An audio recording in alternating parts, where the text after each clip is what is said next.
Many see progress and environmental protection as competing priorities, where one must always be chosen over the other. At ELOS, we see things differently. We see a partnership, a balance between improving the quality of our lives and preserving the places we call home. Our services make it possible for projects to move forward while also ensuring that they comply with all laws and regulations, that sensitive wetlands are not damaged or destroyed, that endangered species and habitats are protected, and that invaluable cultural resources are preserved for future generations. This is where we live, where we play, where we raise our families. We strive for a brighter future, but remain committed to the lands we love. ELOS, where natural environments and human interests intersect. But hello, everyone. My name is Christopher Wilson, and I am the Director of Cultural Resources here at ELOS. And I would like to begin by thanking everyone who is attending this presentation today. I'll be discussing cultural resource management, what it involves, how the Section 106 process plays a hand in it, and what exactly the archaeological process looks like. For those who do not know, our company, ELOS Environmental, was founded in 2006 by Luke Watkins and Jay Prather. These gentlemen created a professional consulting company offering a diverse range of services designed to satisfy the needs of our clients. ELOS has become one of the premier professional consulting firms in the state of Louisiana. Our familiarity with federal, state, and local agencies and processes, in combination with expertise in relevant scientific methodologies and technologies, results in streamlined services for our clients, saving them time and money. As the Director of Cultural Resources, I oversee all projects or project tasks relating to cultural resource management, archaeology, and/or the Section 106 process. I'm a registered professional archaeologist with experience in archaeological management, excavation, and the processing of artifacts. I am also a certified open water diver, Princeton, Yale, and University of Chicago graduate, and a United States Marine Corps veteran. And I have also worked on excavations in the United States, Greece, Poland, and Portugal.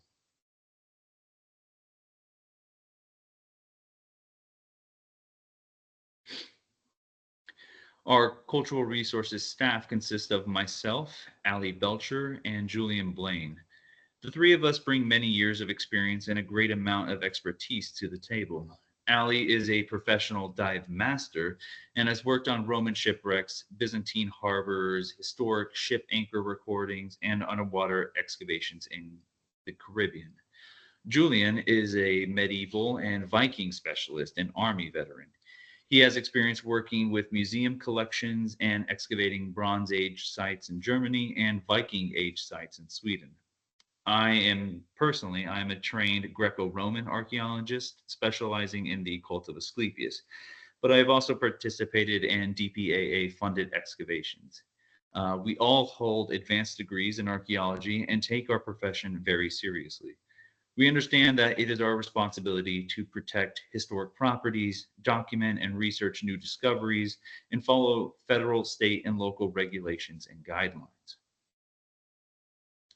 Previously, I have spoken on what a cultural resource is, when the National Historic Preservation Act is initiated, and what sort of investigations are deployed. To reiterate, cultural resources are non-renewable forms of evidence that inform the present of past human activity. They tend to yield unique information about past societies and environments. Essentially, anything can be a cultural resource, meaning everything is important at some level, including old homes, buildings, or roads, engineering structures such as bridges, pre contact village sites, historical artifacts, rock inscriptions, earthworks, and shipwrecks. Some emphasis should be placed on the term non renewable. When a cultural resource like an archaeological site is destroyed, there is no chance of recovery, and the vast majority of the possible collectible data is gone forever.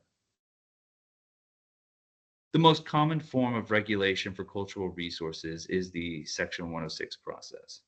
If a project is either funded by a federal agency, federal financial assistance is used, and or requires a federal permit, license, or approval, the Section 106 process of the National Historic Preservation Act is initiated.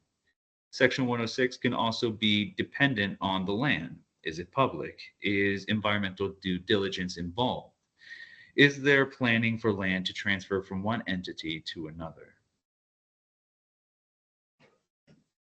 According to the Code of Federal Regulations, Title 36, Chapter 8, Part 800, Section 106 of the National Historic Preservation Act requires federal agencies to consider the effects of their undertakings on historic properties and afford the Advisory Council on Historic Preservation a reasonable opportunity to comment on such undertakings.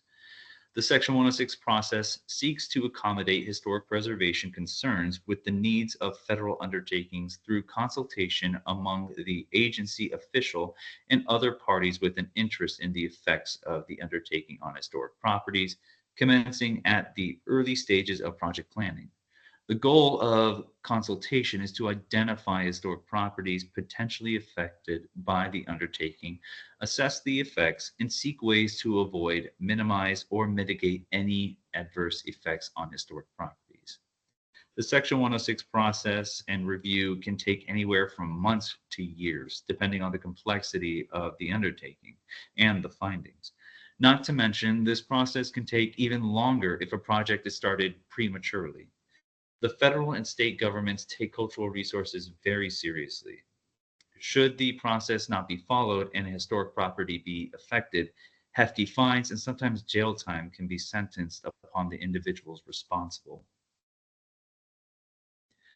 And to finish our quick recap, the Historic Preservation Office of Louisiana lists 7 different types of investigations that can be recommended or demanded if the Section 106 process is initiated.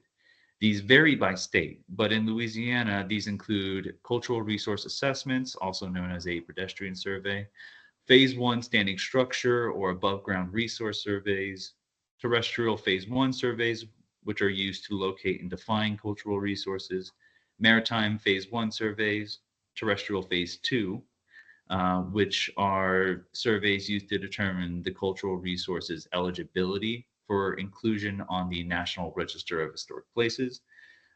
Phase three investigations, which are used for data recovery and archaeological monitoring. Cultural resource assessments are useful planning tools to assist clients in guiding projects through the Section 106 process. At ELOS, we call this a desktop review.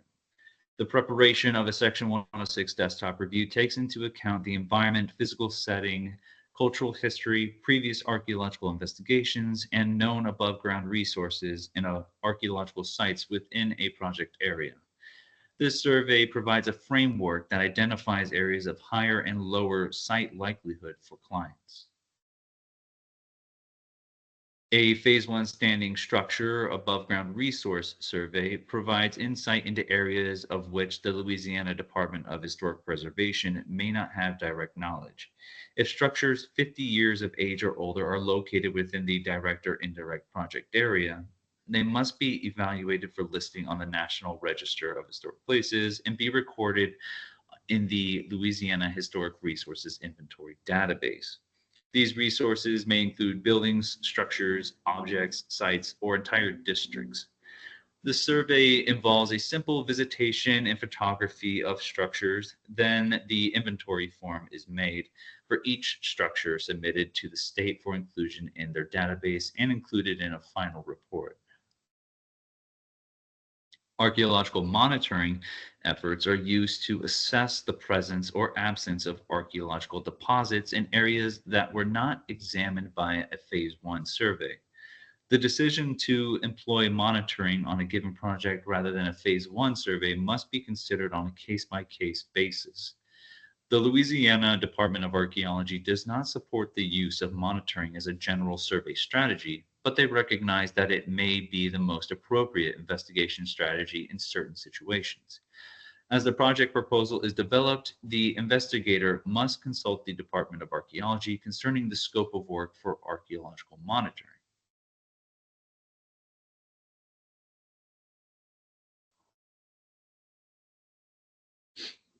Maritime Phase 1 surveys are conducted whenever a project area is within a navigable stream of water, inland lakes, or the coastal waters of Louisiana. The survey should address the potential for historic shipwrecks as well as the potential for submerged terrestrial archaeological sites, such as shell middens. The state suggested instruments recommended for use in this investigation include sub-bottom profiler, magnetometer, and side-scan sonar. However, more methods should be deployed if the opportunity is available.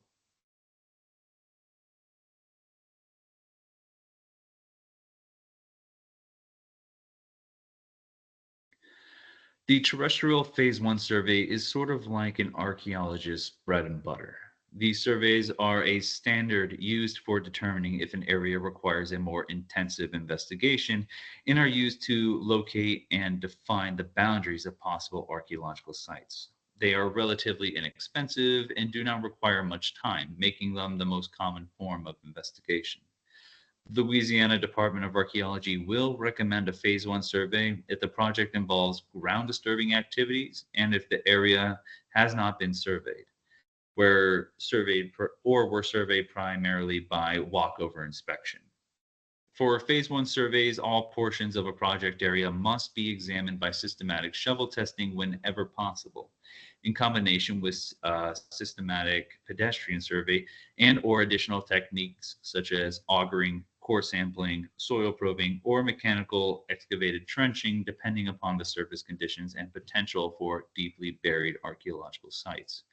Should an area be swampy or a marsh, such as the photo you see here, systematic shovel testing should be undertaken on available surfaces, along with visual examinations of other environments for exposed archaeological deposits. When there is a high water table, probing and coring is the next logical method to be used.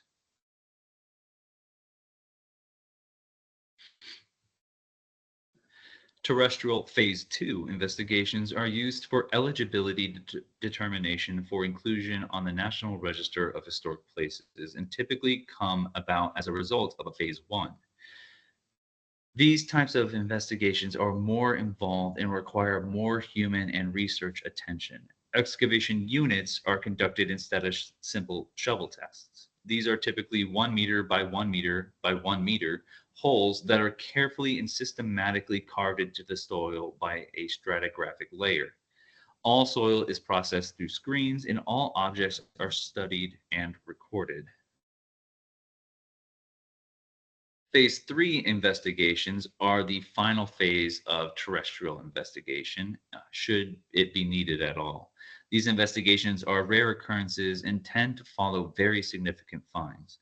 This survey is known as a data recovery survey, and the goal is to recover as much information about the site before a project has any effects on it.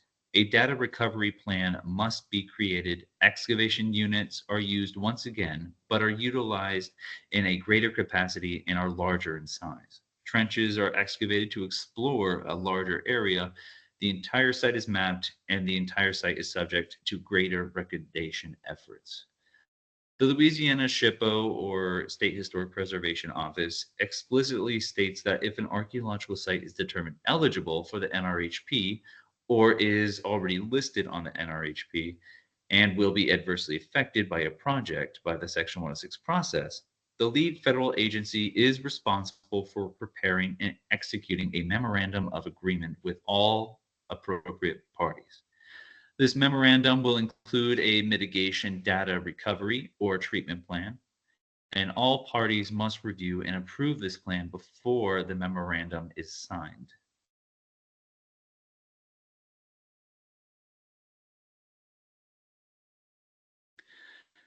The previously described investigations can occur in any environment, urban or rural, but what exactly does this look like? Well, it starts with research. We begin by studying the project area's position and environment, the local and state history of the area, and assess the project's historical significance. We then seek to understand how the area has been surveyed by previous archaeologists, scholars, and professionals, if at all. This data is what typically determines if an investigation is needed. The example you see here is of New Orleans. As you can guess, there have been many studies within the city, and hundreds of archaeological sites have been found. In Orleans Parish alone, there have been 756 archaeological sites recorded so far, with more being discovered every year. One rule of thumb is that typically, if an area has been surveyed after 2007 and at a phase one level, an additional survey will not produce significant data. If the area was investigated, but that the investigation was older than 2007, it is treated as an investigation of lower quality and may warrant a new survey. This emphasizes the importance of our research because no one wants to survey something unnecessarily. The Louisiana Department of Archaeology also provides a list of criteria for determining how intense an investigation should be. When a project area is within an area of concern, it can fall into two different categories: high or low probability. However, some projects fall into both depending on the size. Some of the basic considerations we have are the proximity to water sources, presence of previously recorded archaeological sites, areas of higher elevation, and evidence of historical occupation. If a project area falls into just one of these areas, it may need to be investigated at a high probability interval. In a moment, I will show you all what the difference in high versus low probability investigations look like.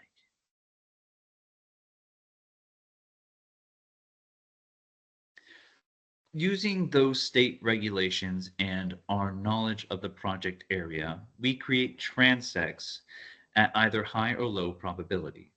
High probability areas are to be studied at a maximum of 30-meter intervals and low probability to be studied at a maximum of 50-meter intervals. If we look at this 61.1 acre plot of land and need the entire area surveyed at low probability, we place transects at 50 meters apart. From this, we dig an STP every 50 meters in a grid pattern. At low probability, that is 8 transects, which also lets us know that we'll have about 111 holes to dig, 111 STPs, we say. However, if high probability transects were needed, the total is now 293 STPs, more than doubling the workload. This is why it is important for an archaeologist like myself to properly assess an area and determine the level of intensity an investigation warrants. At ELOS, we are capable of conducting our fieldwork quite quickly, and we will work with our clients to meet fieldwork deadlines.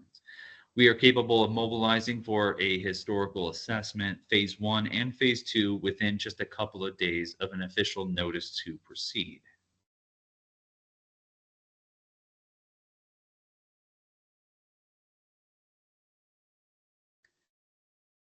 As archaeologists, we are trained and prepared to investigate any kind of environment, from shorelines to marshes, beaches, forests, agricultural fields, plains, prairies, and more.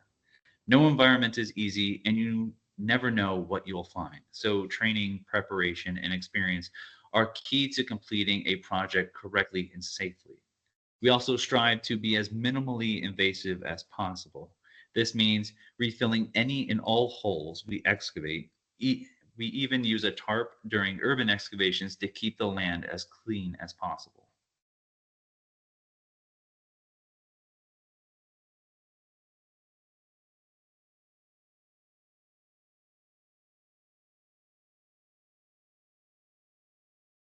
Yeah. After all the planning, research, and investigations and preparations, we go out and conduct our survey. As previously mentioned, the phase one is the most common. Typically, this involves digging shovel tests at measuring 30 centimeters wide and 50 centimeters deep. All soil is then passed through a screen and sifted by hand to ensure all discoveries are recorded, should there be any.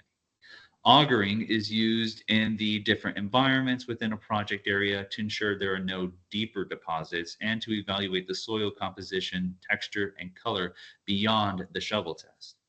In marshy environments, we use a vibration coring device like the one on the left side image. The samples we take are then carefully studied to record any possible cultural deposits.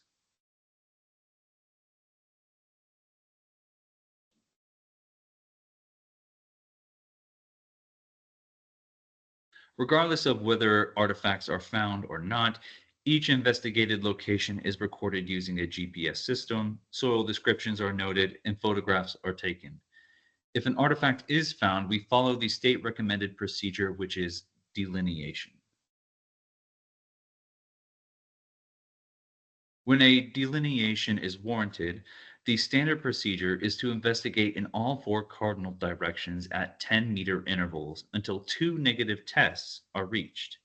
In the image you see here, if we were investigating this field and an artifact was found at this STP, we would have to dig an additional 7 STPs. Of course, we can't excavate an STP in the cliffside, so the northernmost position is not included in this example. If another shovel test is found to be positive, the delineation process starts again. Now, this pattern would continue until the site is fully delineated and the boundaries of the site are visible. Once fully delineated, the archaeological site is recorded on a state of Louisiana archaeological site form and it's given to SHPO. As you might have guessed, finding an archaeological site exponentially increases a workload. Just one shovel test turned into 20 in this example, and this was just with 4 positive tests. Sites have been discovered and delineated using sometimes hundreds of these tests. After the completion of field work, we take time to clean and record any finds. Conservation efforts should be used whenever possible to protect the finds. We follow the general rule of conservation when we study an object, this being everything done to an object should be reversible. Finally, we create a report that describes the project, environment, methodology, results, and recommendations. We write a report on everything we learned, studied, observed, and recorded. Our reports meet or go beyond the standards set forth by the state of Louisiana. Louisiana SHPO is the approving entity of these reports. They review the results and provide concurrence for projects that require no further study. They also update their database with the survey boundaries and any historic structures or archaeological sites that were discovered. To this end, I also want to mention that we adjust our writing style and organization to follow the guidelines set by the SHPO of any state. Wherever the investigation takes place, we follow that state SHPO's guidelines. Sometimes this means we have to bring in outside specialists. We attempt to keep this in-house whenever possible, such as using our environmental scientists and geologists to provide plant, animal, and environmental identifications. Other times, we hire outside specialists, such as contracting a local coroner or osteologist to assist with animal versus human bone identification. As you can see, a lot goes into a cultural resource investigation, and it should not be taken lightly. However, ELOS can help. In the end, a cultural investigation can be very important and sometimes mandatory. The state always suggests following the Section 106 process, even if it is not triggered. You never know what you'll find. Please keep in mind anything can be a cultural resource, therefore, meaning everything matters. Resource and research is a key factor to any investigation, and the history of any region, any waterway, and any plot of land must be considered. ELOS works closely with the SHPO office. We have a great rapport with them, and that is rare among firms. And finally, the bare minimum should never be the standard. At ELOS, we work tirelessly to ensure you and the state finish a project successfully. Everyone at ELOS is dedicated to getting the job done and ensuring it is done right. I would like to thank you all again for joining us, and we look forward to working with you in the future. And with that, we'll take some questions. If you have a question, please feel free to enter it into the chat box and we will address them as we receive them.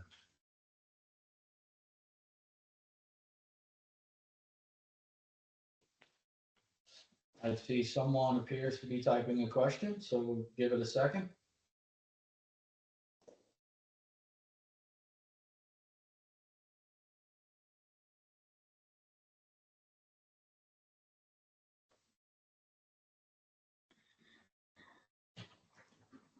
So the question is, if you do find a hit, can you mitigate it like you would for a wetland and move to another location?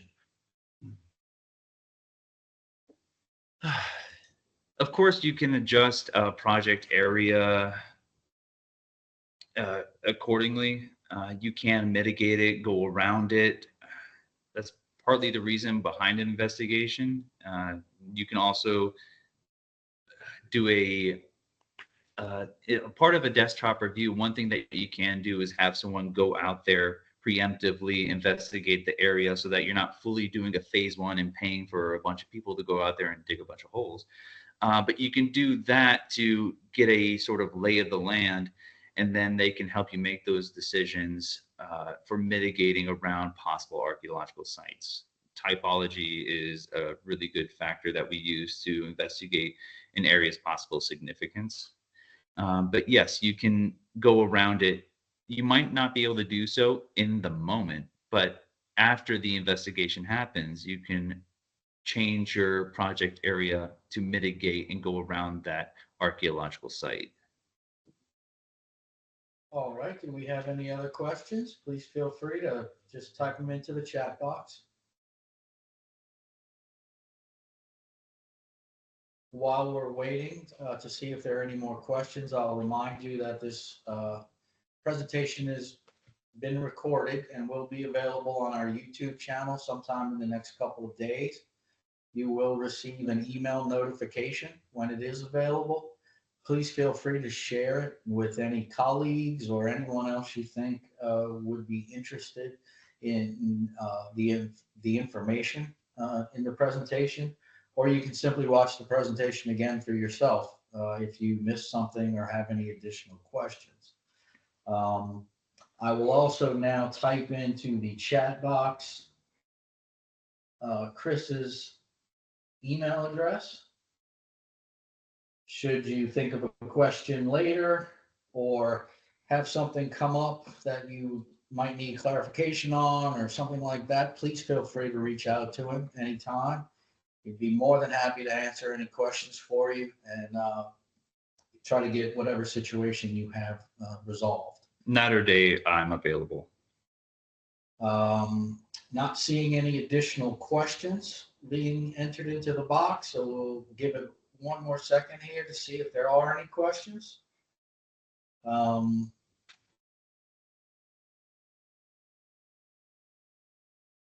Not seeing any additional. Well, something's coming.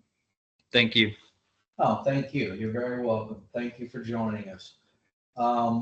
Since we don't appear to have any additional questions, with that, we'll thank you again for coming today. We really appreciate it. This is a monthly series for us, so keep an eye out on our LinkedIn page and also in emails that we send out to see what the topic will be next month. It's a monthly series that we do. We certainly appreciate everyone who attends. Someone is typing. Let me give it a moment and see if that's a question.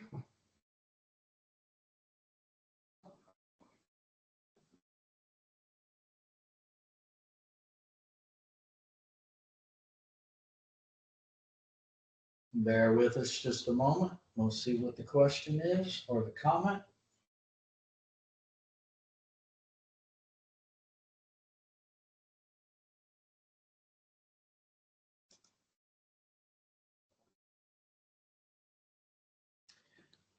It's asking about the schedule of the next one. That will be determined in the next couple of weeks, and once the topic is identified and the date is selected, we will promote it on our social media sites and via email. So give us a follow on LinkedIn and you will be kept up to date on every presentation. Also, if there's any ideas of some topic you would like to see, like maybe a more in-depth conversation into what goes into an underwater investigation, please reach out to me with any topics. Yeah, definitely. Any topic, whether it's cultural resource related or related to something else in terms of environmental services.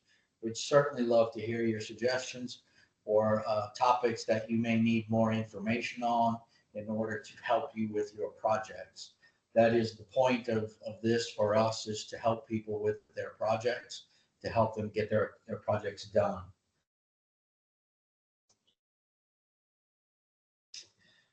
Okay, so with that, I don't see any additional questions.